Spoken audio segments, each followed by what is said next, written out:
Hey, it's Drybear. Continuing our series of making leveling builds for all the classes in the game. We're currently on our last class, the Ranger, and today we're going to be talking about the Physical Ranger. Now, what's cool about Ranger is there's actually quite a lot of synergy around just pure physical damage. It's something that I wish that existed in the Monk kit. A lot of the Monk physical abilities are all utility focused, not pure damage. And the main focus of this is going to be around Snipe. However, Snipe is really more of an end game ability. It locks you in place. It is a perfect window opportunity attack, and it does have some really nice combos with it. However, in my opinion, it's not the best leveling ability because it locks you in place. So what I tried to do here was create a build that would allow you to use Snipe as a leveling build and then take advantage of all the things that go along with making Snipe an effective leveling skill. There's definitely some pluses and minuses to this one, and this is actually, I'm proud to say, the very first leveling build that I've been able to make that actually makes use of bleed. I have done many leveling builds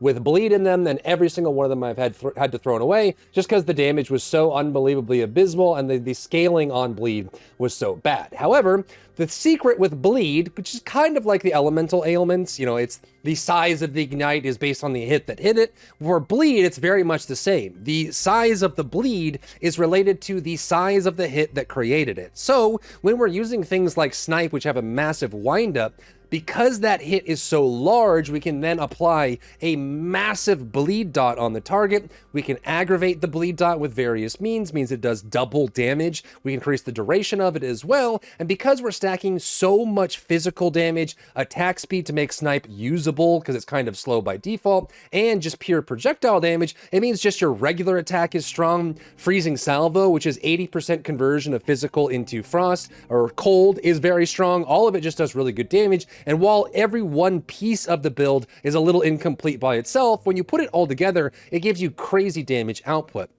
So not only do you have good CC with freeze, you're able to generate frenzy charges through combat frenzy through freeze. I tried doing pin and it just got really awkward in some cases. You can just put pin on Snipe if you wanted to, and we can talk about that in the build explanation portion, but that is just how you just get good damage out of it. But because we can do a combination of strong physical damage, use barrage to multi-hit, and then if we hit the perfect shot, you basically one-shot everything. In mech, most of the unique bosses we were 1 or 2 shotting, and even if the boss lives long enough, because the Snipe hit is so large, the bleed that it applies afterwards is also so unbelievably large that you can actually see it moving. Most bleed builds that I made, the bleed was so like sad when I saw it. It was barely ticking compared to ignite builds or even poison builds or things like that. But in this case, the bleed is actually quite respectable and does a good amount of damage on top of all the other abilities you have going for you. I'm not going to sit here and tell you that it's, you know, like just, you know, you couldn't do this with normal Snipe. Snipe definitely is the boss destroyer ability, and having it in the build, I think, is a big boon for any build that can take advantage of it. And we built around using it entirely so that if you hit that window, you're just going to get some big deletions on bosses that normally would be a big challenge. Of course, we have the handy dandy one sheet that goes over the individuals, the abilities, the support gems that'll go along with it, some gear that you can use for reference, the passive skill tree, as well as generally how to use the build overall. And we have the calculator as well if you wanted to go over this. We're going to be using a dual string bow with a quiver, and in the offhand you want to use a mace because we will be using the shockwave totem, so either a mace and a shield, which I recommend. It gives you the option to active block if you want to in dangerous situations, or you can just use a two-hander if you want to, though most of the time the bow is going to be in your hand anyway, so the stats here don't actually matter all that much. So let's talk about the build overall. The core of it starts with Snipe, which is a perfect window ability or attack. It is just like Perfect Strike or, you know, some of the supercharged slams that you can get. You can actually have a window that pops up. So you'll notice that when I'm holding Snipe, as I hold it down, I will get this flash animation, and when if I let go during that flash animation, you will get a large burst. It's a guaranteed critical strike, and it will explode on impact as well. So you'll notice if I fail, then the projectiles that come out are normal. If I succeed, they have like this wind gust around them. And there's definitely a skill element going to this. I'm not going to sit here and tell you this is faster clearing than Lightning Arrow, Lightning Rod, and it certainly is not as easy as that either, but it's super rewarding and it can transition into an endgame build, and there are some very strong Snipe-based endgame builds that are not quite like this because they're more optimized for the damage they deal, but in many cases, this could be a really good transition point to start this way and then move into endgame with that. So our goal is to maximize snipe. Now, the big thing that we're going to do is we're going to start modifying it with bleed. Again, bleed is the magnitude of the bleed that you deal, the amount of it is related to the hit that caused it. And that's why most of the bleed builds, in my opinion, are just kind of weak, because if you're doing dual wield or fast hitting or the ability that hits it, it's like doing an ability twice, but much slower, and in many cases isn't really super useful. But if you hyper ramp up a major burst shot with a high bleed chance on it, it's going to do a large amount of damage, because that hit itself was already so unbelievably large, and that gives you time to set up for your next burst window. So we are going to be running with Lacerate on the snipe early on. As soon as you start getting more chance to bleed, we can also get over here. This gives us chance to bleed on empowered attacks, which does count from Barrage, which we'll talk about in a second. And of course, the Holy Grail is down here. If you can get these, this gives you a duration increase. It allows you to automatically aggravate. You get aggravating, which if you don't know what aggravating means, it means you've flared the bleed dot up. It now does double damage at all, like for the rest of its duration.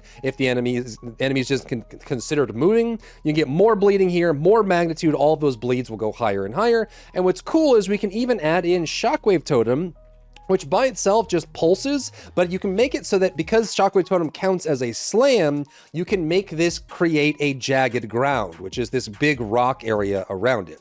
A jagged ground is just an area that slows enemies inside of it. However, there's some really cool synergy with this. As you come over here for these totems, you can actually have the chance to bleed scale up, and then you can have it so if bleed gets applied to a target that's standing inside a jagged ground, it'll automatically be aggravated. It'll double the bleed dot damage, which will come from your snipe. So you can put down your totem here and have it pulse. It does a good amount of damage. It does physical damage as well, which means it's applying its own version of bleeds and dealing damage. It also creates a secondary target for you, which might give you some breathing room to be able to snipe, or freezing salvo to get things off of you, just to keep yourself safe. But it also creates the jagged ground, and once you have the aggravation from that, it has a great synergy with the dots we're already applying. Next, we're gonna work in the ever famous combat frenzy build here. So combat phrases just makes it so when you freeze, electrocute, or pin a target, you gain a frenzy charge, which is super useful. So if we ever pin a target or freeze a target or electrocute, we can get it.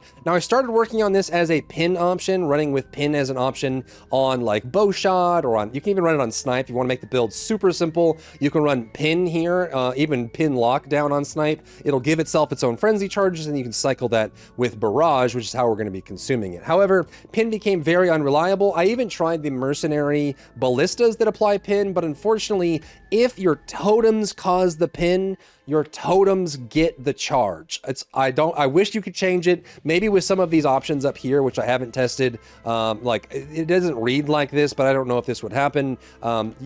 If your totems get the pin, they get the frenzy charge instead of you, which means that option is kind of out. So instead, what we're gonna do is we're gonna focus on the freeze option, because we have freezing salvo, and we can also put cold infusion on this as well. If you run glaciation on freezing salvo, it should freeze every single time, but there's another benefit that we can have here to open up and scale up our one-shot combo, and that is with Ice Bite. You can do this with any elemental skill that is a martial skill / attack. You can have it so when you cause the elemental ailment that's associated with that damage, you will gain bonus damage as part of that as well. And so if we freezing salvo and the target gets frozen, for 3 seconds, we get Ice Bite, which gives us bonus damage as cold. So the combo would be to put this down, aggravate the bleed, freezing salvo to freeze, and then you would use your empower option, which is barrage. This makes it so your next attack will repeat 2 times, plus an additional time for every frenzy charge consumed. So you can have an attack that repeats 5 times, and that's going to be our snipe here. So you pump the empower and you deal damage with it, and it gets 5 snipes instead of just 1 because you have this. So we're freezing with freezing salvo. We get 3 charges out of that.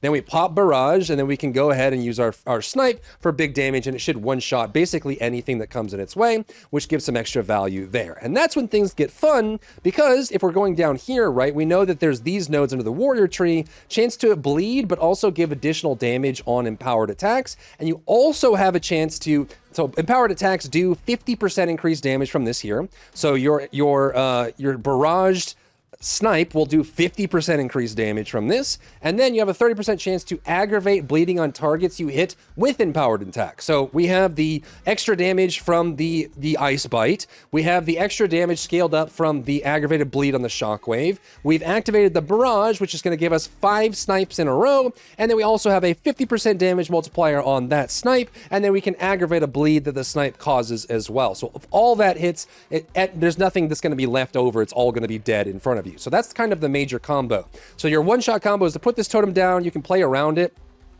Because we're running so much physical damage, projectile damage, and attack speed to scale up the speed of your snipe, you actually have plenty of attack speed here to just shoot as much as you want. Your projectiles will do great damage as you're leveling, but your one-shot combo is put this down, throw out this freezing salvo, empower your next shot, and then snipe, and then hit the shot, and that will just blow everything up in front of you. You can run with a whole bunch of different variations. I like Window of Opportunity because it makes the bleed bigger. You can also run Scatter Shot if you wanted to just do more damage total, and you don't really care about the bleed that's coming out from it in general, and that's just kind of the general rotation. And then if you want to on single target, you can run Sniper's Mark. This is really, because we can't be freezing bosses over and over and over with salvo, this gives us an option to increase the critical hit damage bonus on it, because snipe will always crit, and it gives us a chance to get frenzy charges back as well when the target isn't getting frozen over and over. Now, the passive tree is freaky deaky Dutch, so hold on to your underpants for this one. This one got really wild. I went in multiple different directions just to make snipe really good. You could actually go up into the monk tree.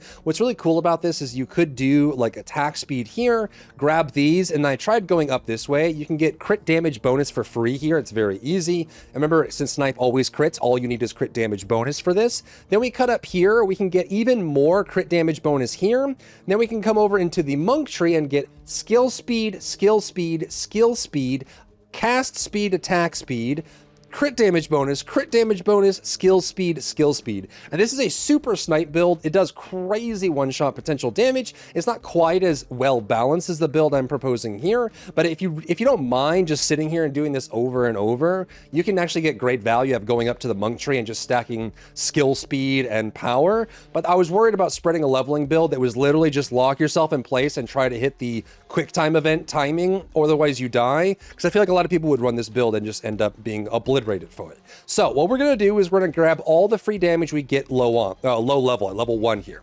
We get a bunch of attack speed, we get a bunch of projectile damage. You probably want to grab these as well, maybe even instead of the projectile damage, just to grab this up, and then come down here and get this projectile damage, chance to pierce, and projectile damage. This is going to make your level 1 a breeze, because that means your bow shot just hits like a truck and has tons of attack speed. This will carry you all the way until you start getting abilities online, which is very easy.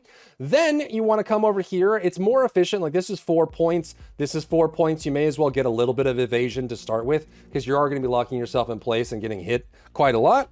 So grab these stats here. When we come down, you can grab these as well. I actually found it more efficient to leave these behind and also not grab the heavy ammunition that has reduced attack speed on it. But you could grab these 4 if you wanted a free 46% projectile damage, but I wanted to get out here as fast as possible. We come down over here, we get the projectile damage as well as the attack speed, projectile damage, a little bit of defense, and then chance to inflict ailments. This is twofold because both bleed and freeze are ailments, which means that we get this 10, 10, 15, 10, a 45% chance to inflict ailments on both freeze and bleed, which is super nice. Then we come down here and we grab chance to bleed, magnitude of bleeding, very big, as well as magnitude of bleeding, chance to inflict bleeding, these here. And there's some free physical damage that we can pick up over here as well. This gives us a nice scaling up, 25% physical damage. Everything we do is physical damage. Even freezing salvo is almost entirely physical damage before it gets converted. So all of that gets easily moved in.